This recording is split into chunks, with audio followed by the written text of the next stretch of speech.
দীপালির kitchen and ব্লগে সবাইকে স্বাগত। আজকে আমি বানাবো ধনিয়া চাটনি। এর জন্য কিছুটা ধনেপাতা নিয়েছি, আর এখানে নিয়েছি লবণ, আর নিয়েছি চিনি, আর নিয়েছি রসুন, কাঁচা লঙ্কা, পুদিনা পাতা, আদা, দু টুকরো পেঁয়াজ, আর এই যে লেবুর রস, আর এই যে দই।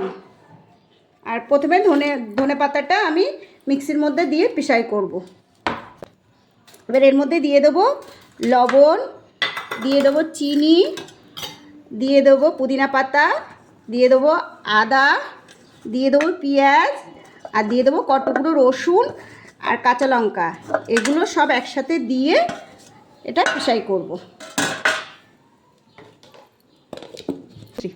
ধনে পাতাগুলো পেশাই করা হয়ে গেছে, আর এবার এর মধ্যে মিশাবো, আর বাটিতে ঢেলে দেবো।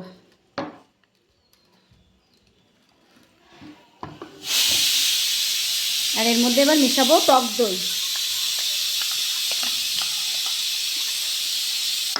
আর দিয়ে দেবো লেবুর রস, দিয়ে ভালো করে মিশিয়ে নেব।